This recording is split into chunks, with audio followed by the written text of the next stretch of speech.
Welcome to the Growth Boss podcast, where we seek out the secrets to high-performing campaigns from some of the smartest marketers in the world. I'm your host, Jared Smith. Today, I have Ben Jones with me, and he's going to teach us how to scale your business to 7 figures using YouTube ads. Ben, thanks for being here today. Cool. Thank you, Jared. Thank you, everyone, for listening. I really appreciate your time and having me on the podcast. And hopefully we can deliver heaps of value for your attention today. Amazing. So basically, the way I like to start every podcast is really looking at the beginning of a campaign and how they start and what are kind of the foundational elements of a successful YouTube campaign. So let's just say I came to you, I said, Ben, I really want to run some YouTube ads. Maybe we haven't run YouTube ads ever, but we've had, maybe successful meta campaigns or just Google search campaigns. Where do you start with a client? Cool. Great question. I think probably it would depend on the client. So if you had run, those are probably 3 different clients. If you never run much paid ads before, we'd really get clean on who it is that you want to serve to. And why that's really important is because in YouTube ads, you can target by income.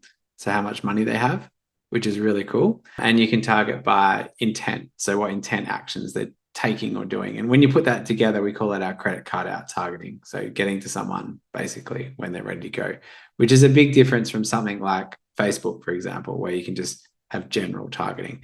So that would be the first thing. We need to get very clear on exactly who it was. And then we need to create some ads around that. And then it would come out to building the campaign. So for example, if you're running meta campaigns at the moment and you've got something that's already working, we would probably get your best performing YouTube ads that you had there, and we would probably add more to them in the right format for YouTube. But what you can do now, which is super exciting, is you can actually run image ads on YouTube as well. Just this year, they've launched a campaign type called demand gen campaigns. So where they're kind of fun. They're like Facebook ads for YouTube. So you can actually just copy what's already working on Facebook and build them out into, you got to set up the right way, but build them out into YouTube campaigns. So it's never been easier to transition. If you had to ask me 12 months ago, it was way harder to transition from Facebook to YouTube. And then on the search ones, you mentioned search. So the cool thing with YouTube is it's actually the second largest search engine, right? So you can actually target people searching for, if you're already doing PPC or Google search ads, you can pretty much do that with a video ad in YouTube, and they'll be about a third to half the price. So, we work with a lot of clients who are spending a lot on search, and they come to YouTube and they're getting better quality leads because instead of 15 characters, they're getting like 30 seconds or, like a couple of minute video. Yeah. And yeah, it's like a third to half the price of what search ads are. So that's amazing. If you're doing search and you're not running YouTube ads, man, you are leaving all the money on the table. So, yeah, I think that's super helpful because obviously a lot of our listeners run search ads. I've run search ads for many, many years, but did not have any idea that I can run search ads on YouTube. I knew obviously that it was the second largest search engine, but that's huge. Yeah, it's pretty cool. And there's a lot of different formats that you can do, particularly even with the content side. Like let's say you had a YouTube channel, for example, the cool thing with YouTube ads is you can target people who are, watching your channel or who have subscribed. But if you ran that into like keywords, like let's say you did a video on how to, whatever the thing that you do, and you boost, well, we call it boost, but it's not really, you actually run cost per view campaigns and get heaps of traffic, for, very, very cheap, like $30, you can get over 1,000 views that have been more than 30 seconds, super engaged views. And then you can run ads off the back end of that. So in terms of what you can do with search, if you do a bit of content and ads, it can get pretty cool. So that's super cool. And when you run campaigns on YouTube and the campaign doesn't work, what do you feel like are the elements that those campaigns have, that are kind of similarities, common denominators? Yeah. So we usually break it down to 2 things, targeting and creative.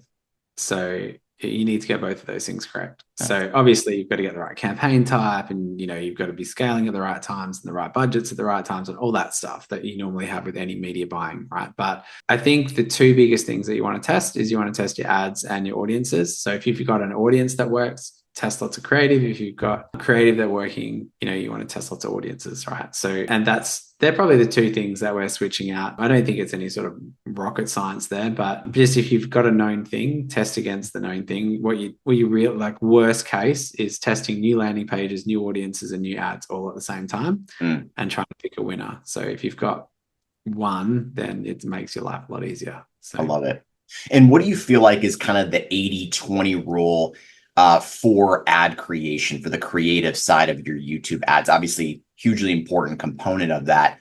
What are the elements that create a successful ad? Yeah. So successful ad on YouTube, you have to have a value-based ad. So people go to Facebook for, scrolling through on what people ate for breakfast. So you got to be really interruptive and quite salesy. Usually people go there to be entertained or educated, right? And your ad has to fit that. So you can have a salesy ad on YouTube. It just won't work as well as a value-based ad. Even if you do like a short form under a minute ad, you've still got to have a bit of value in there that teaches them or helps them in some way.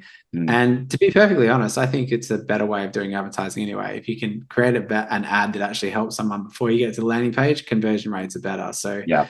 the whole clickbait step out of a Lambo thing, not such a fan. If you can have a value-based ad that helps people, yes, you can have some of the clickbaity, that sort of thing, and results. I think that's another thing that we're seeing is in your creative, if your ad, if you can show, hey, here's how we can help you, and here's how we've helped lots of other people, be able to back up what you're saying. So, don't be that 18-year-old that says he's helped people make millions and then has no case studies to back up what he said, right? So, yeah.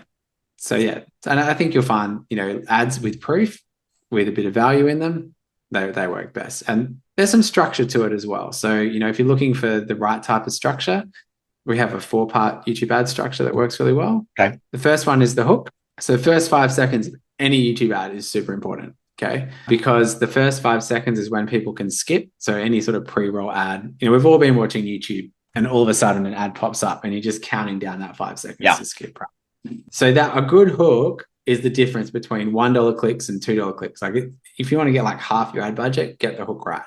And what you can do is you can create multiple ads, like same ad, and just swap out the first 5 seconds.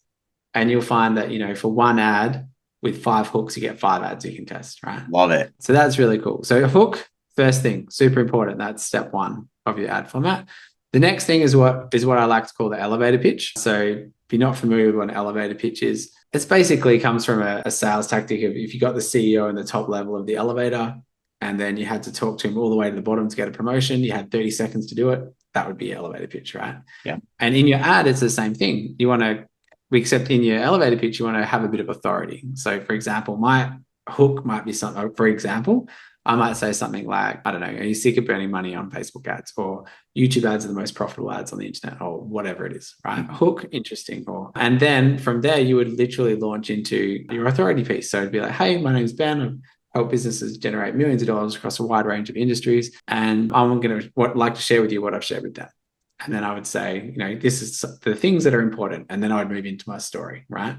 Which is the third part. But in the elevator pitch, they've got a hook. It's interesting. You've established some authority. You probably had a few screenshots or companies that you work with pop up as you said it. And then you're going to transition into, here's the thing that you really want, like the meat of the ad. Yeah. And that's the story. That's a step 3. And that's where you could do whatever you want with the story, whether it's whatever type of ad tickles your fancy. Yeah. And lastly, probably the last thing, step 4 is sell the click. Super important. The whole job of the ad is to sell the click. It is not to sell your product. Do not sell in your ad. It is the wrong time to be selling. All it's doing is selling the ad. No selling in your ad. Do not do it. So from there, it sells the click to the landing page, which would go something like, so if you would put big benefit, usually works well, because that might be want to learn how you can scale your business to 7 figures using YouTube ads, or if you would like to get similar results to the people that we just talked about, or if you want to whatever, then please click on the link below. You'll be taken to a page that looks like this, have the page pop up so they know where they're going, and we look forward to helping you outside. That would be the close, right? And then pro tip, bonus points for anyone who has an end screen. So you have a screen with a picture of the landing page and some arrows of where to click. That will increase your conversions by like 30% ish on your ads. So that's sort of the structure of the ad, if you will. Yeah, I love that. Talk to me a little bit about the strategy side of the best way to get somebody to that landing page. You said you don't want to do a hard sell, which I think that would be my natural reaction. I think a lot of people would be like, hey, at some point I need to sell. I need to be able to, but whether it's an email lead that you have maybe an email sequence that you're going to run people through or something like that. I'm sure you've seen a lot of different ideas where people can have a certain hook, a call to action at the end that leads them to a landing page that isn't a hard sell. Maybe you could share a couple of those. I think the way I like to explain this is the 5 stages of awareness, right? So to take someone from like not knowing about you to giving you money, that people have to move, they're like psychological steps. There's 5 stages of awareness. The first one are people who are unaware. They don't know you exist. They don't know your product exists. You have to fully educate them on why you're good and the whole thing. Yeah. Horrible. Do not market to those people, right? So just skip that whole step. Yeah. So the next step is problem aware, people who have a problem, okay? So my problem is I hate Facebook and I need to run YouTube ads, or I need a solution. Search ads are too expensive, or whatever the problem is, right? I want to scale. I want to get to 7 figures, okay? Whatever your problem might be. Then the ad needs to talk about that problem. Okay. So whatever your main problem is, the pain point that they have, offer some value around that thing. So that gives you the right, your ad gives you the right to talk about the problem. Okay. Right. Now, if they like how you heard them, and I mean, there's a really good video called It's Not About the Nail. If you ever get a chance to like look at it, it's really cool. Basically, it's about this chick with a nail in her head. All she wants to, and I'm sure for those who are married, sometimes women just, and my wife in particular, just wants to hear that you've listened to and heard her problem, right? You want to solve the problem too soon. Sure. And I think that's what a lot of people do with their ads is they're coming in and they're trying to solve the problem, right? So yeah, so that you obviously, if you've heard the problem, you've offered an opportunity. If they want to find out more of how that could work, then they would do the click. Now the click gets them to the solution. Now, the solution may be your webinar, might be book an appointment with my team, book a call, we're going to come do a free evaluation at your house, whatever the solution is, okay? Yeah. Here's our product, whatever the thing is, okay? So the landing page is the solution. That's where you get to talk about how you solve said problem with case studies and testimonials and all that stuff, okay? You still haven't sold yet, okay? The selling happens when they add to cart or when they click through to the next thing and they're on a sales call with someone, or they're watching the webinar and the webinar sells at the end, or they book the ticket to the event and then they're going to attend to the event. Okay. That's where the selling comes in. And that's the product. So far we've had the problem, which is the ad, the solution, which is the landing page. And then lastly is the product, which is the sell. Okay. Love it. And the last one is most aware, which is referrals. But that's a whole nother talk for another time. Sure. So yeah, so if you can keep that format, no one wants to marry the person on the first date. Right. It's the same deal. Yeah. So don't sell in your ads because you're basically just asking people to marry on the first date. Yeah. Unless it's remarketing or they're warm audiences and they've been to your stuff, then you can get quite salesy. But for people who don't know you, cold audiences, no selling in the ad. And that's probably one of the biggest mistakes we see a lot of people make. And I love that analogy. Do you feel like it makes a difference if you go for the sale even slower, where it's like, hey, instead of even book a call with our team to learn more, it's, hey, just sign up for this either webinar or an email sequence or something, to where it's like an even slower sales process, give them a little more time to build that relationship? Or do you find, no, that isn't necessarily all that beneficial? Look, it depends on the product and the service, right? But if you took, in most cases, like we do a lot of lead gen, right? So in most cases, so let's say that you're a roofer or you're a builder, or, you do some sort of that's solar, or you're that kind of lead gen, right? Those people actually, all they're interested in is a price or a quote, and they just want to talk to someone and get that done. Right? Completely. Yeah. But if you're selling something that's not like that, like you're in coaching or consulting or agency or something like that, those people aren't looking to find out exactly how much you charge straight away. There's a trust element that needs to be overcome. That gap needs to be bridged first, right? So in that case, sometimes the leads work well. So good quality lead that gives a lot of value can work really well, like lead opt-in with a book a call off the back end, or event where they go to a webinar or a virtual event or a live event or something like that. Right? So that those sort of things, like you say, Jared, are way better because they warm people up before this, because there's that trust bridge that needs to be built, right? Yeah. So if you do have to do a trust bridge, I really like opt into like a small video training. Seems to work quite well, like really good, but it has to be good. Like it cannot be crap. Like right. No one's interested in your 5-step solution on a PDF that they're not going to read. Yes. So yeah, be very specific with the problem that you solve. So one of ours is how to steal your competitors' traffic with YouTube. ads, right? And then we have a video that shows you exactly how to do it. Mhm. And then at the end of that, it's like, hey, would you like to book a call with us? So, Yeah. but if we just run straight to, hey, book a call with us, it's about, I don't know, 5 or 6 times the price. Yeah. So we get 5 or 6 times the leads that people can ring and follow up and all that stuff. So yeah, it depends on the sales process is the answer, but in a lot of cases, you are 100% correct. If you can warm them up a bit beforehand, then that works really well. Okay. So That's great. I want to back up a little bit back to the creatives. You mentioned kind of the hook as being the first element to kind of a successful creative. Walk us through some of the keys to success with creating a good hook. I think that's maybe the hardest thing, at least for me, but I think for most people to come up with is like, what are 4 or 5 really solid hooks that I can use in this creative? that's a great question. And I think the main thing with the hooks is we actually have 10 different hook types. So here's just a couple off the top of my head that work quite well. So big benefit hook types,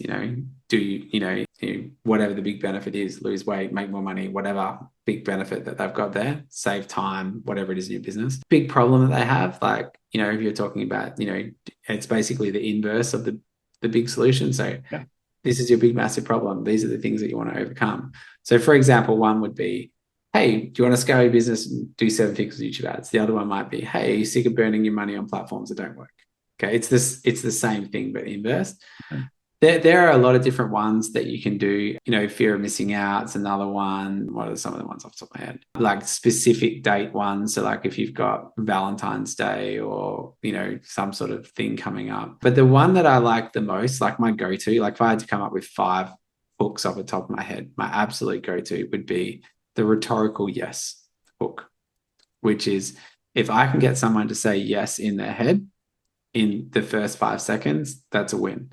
So there's all these different hook types out there, but if you had to just pick one, this would be it. So for example, you can use a big benefit. So it can be like, would you like to, ethically steal your competitors' traffic from YouTube ads? Would you like to, whatever the hook is, scale your business past 7 figures guaranteed with YouTube, or whatever your big hook is that they really want. But if they answer yes rhetorically in their head and then nodding along, that I find, and there are exceptions to the rule, but that's my go-to most times. Okay. So I love it. Okay, great. Now, one of the main issues that I've run into with Meta is scaling successful creatives. So you come up with a good hook or a couple hooks, you test it, you find one that works, you scale it to 1,000, maybe 2,000 a day. And then the next thing you know, you're like, okay, let's go to 3,000, 4,000. And the ROAS just tanks. Does that happen on YouTube, or is that just a Meta thing? Well, let me explain why that happens on Meta first. Okay. I'll tell you how it's different on YouTube. And look, that was one of the big things. And it's not only the scale thing; it's the losing of the accounts or them banning your ads when you're Completely. At scale. That's a massive problem. Like if you start scaling and they start banning your ads, and then your campaigns have to learn from scratch again, it's just ridiculous, right? The really fun thing in all the time that we've been running YouTube ads, multiple clients, we've never had an ad account banned ever. Right? We have a few Facebook people that we work with a little bit on the side, and guess what? We've had ad accounts banned all the time. It's not a matter of if, it's a matter of when you're dealing with Meta, right? Yeah. Now, the cool thing with YouTube is it's way more stable on that side of things. The reason why Facebook dies a lot is because their ad creative has to get refreshed so much, right? And the reason for that is Facebook's got limited real estate. Like everyone lives in the feed. You want to get your ads in the feed, you get them in the feed, right? But then once it's been seen a few times, Facebook CPMs go through the roof and they charge you a ridiculous amount. And then you have to have another ad to come in. Now, if your second ad wasn't as good as the first one, your campaigns start to tank. And that's why at scale, you start to implode unless you've got heaps of really cool creative that are good to go. In my experience, anyway, scaling Facebook with Meta, that's what's going on there. Now, on YouTube, however, they don't just have the feed on your phone, they have all the videos. So every day there's like millions of videos getting uploaded every hour or whatever it is.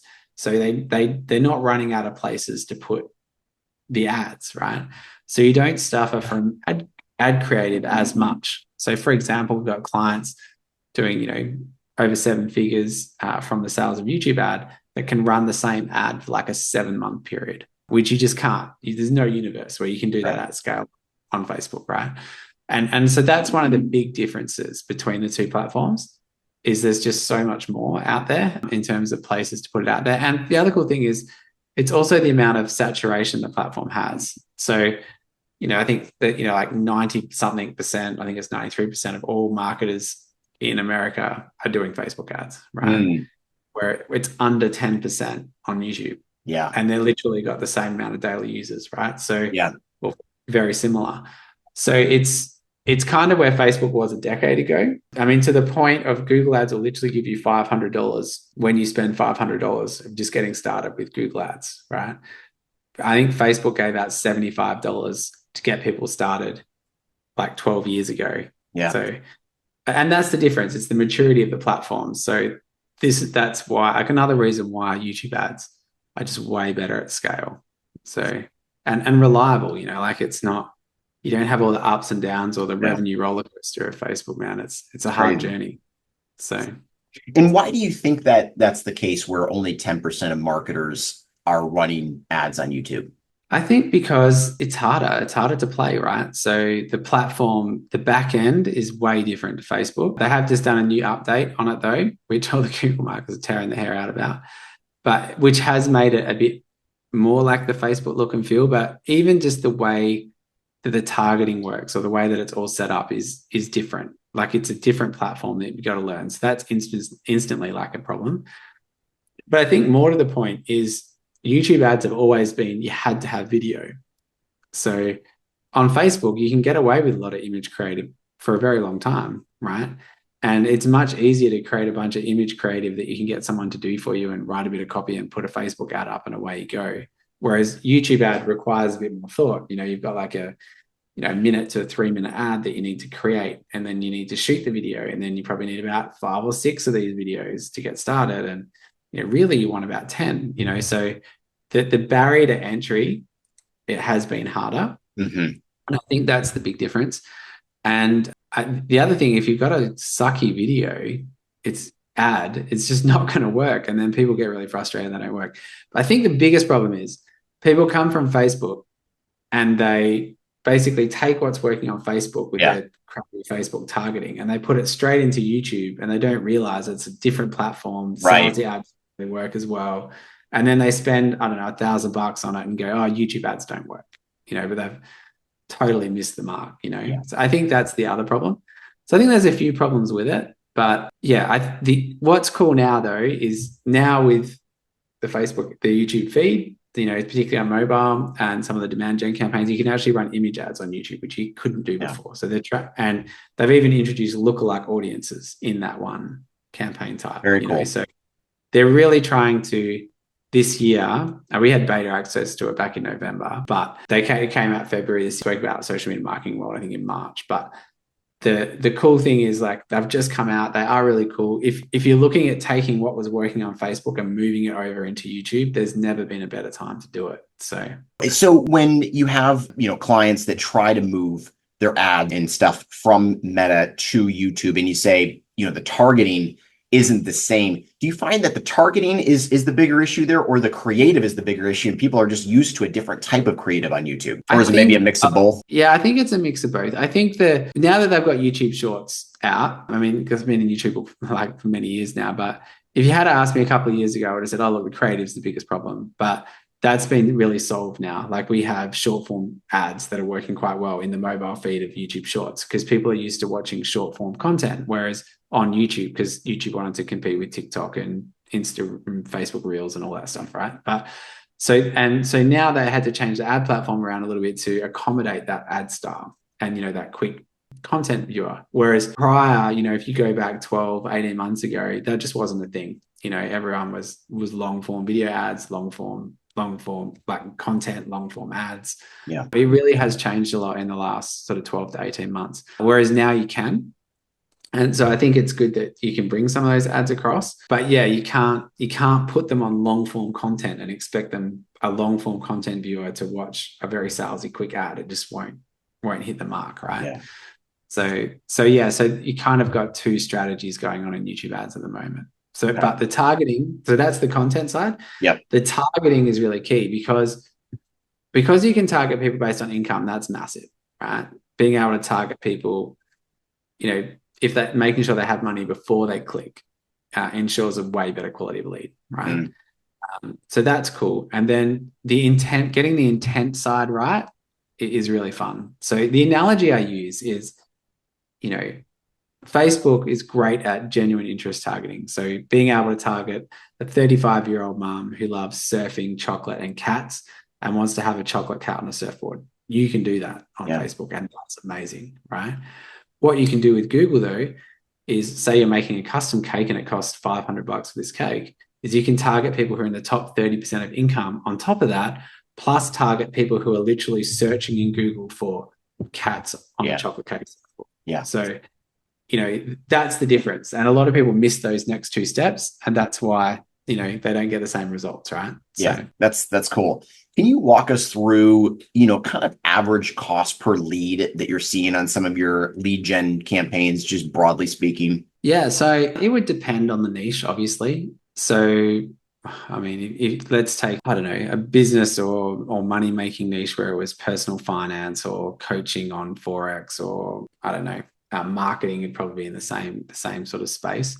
It really depends on how good your ads are and what your offer is. The price per lead is going to be pretty similar to what you're getting on Facebook if you're doing it correctly, but the quality of the lead will be way better. So if you're getting, let's say you're getting $20 or $10 leads on Facebook, you should be able to replicate that in YouTube. Now, you might not be able to do it in the first couple of weeks. It might take you a month to get it there. But over the long term, what we see is that YouTube wins. And we do a lot of that where we come in and we manage their Facebook account, and we'll come in and manage the Google ads.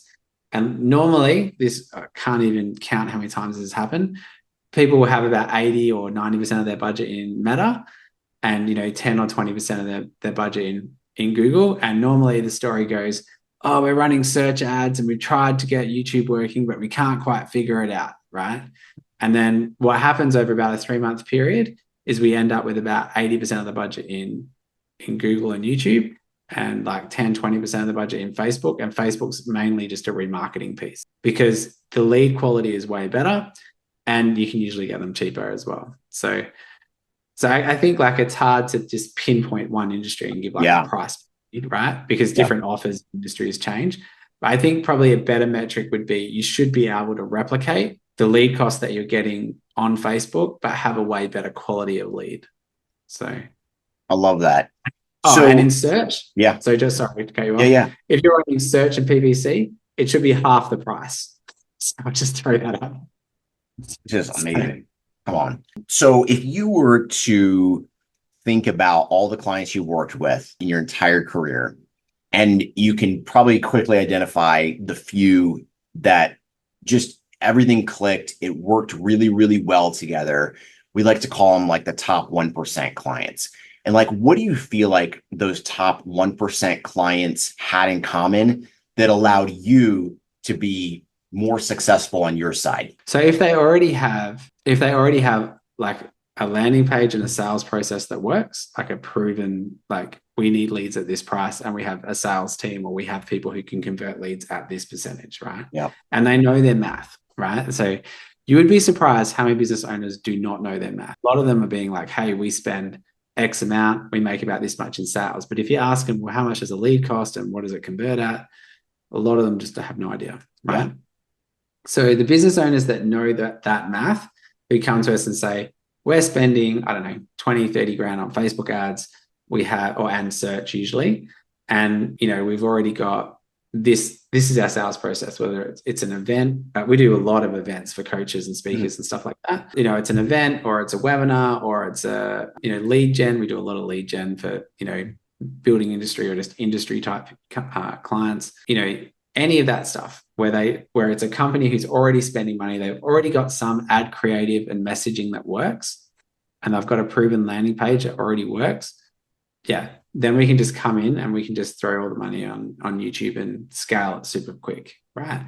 The ones that take a little bit longer are like, oh, hey, we do get leads, but we're not quite sure what everything converts at. Can you come help us figure all that out? Mm-hmm. And that takes a little bit longer, right? So, or, they've only spent $1,000 on ads before once, and they're trying to figure out a strategy that's going to convert for them, and they don't know how to do the back end sales, and so I think in that case, I guess if you're listening as a business owner, the trick would be like, if you don't know your math, sit down with your marketing manager, or if you're doing it, that's fine, but you need to be able to like go, hey, we need leads for X price to be able to be profitable at a minimum 3 times return on ad spend. And that's actually the first thing we do when people come to us, is we actually put their business in a calculator and go, hey, we'll show you how profitable you are before you start. And then that way, that makes sure that we get people who actually can run ads to their business, because there's a lot of people, agencies will just take people,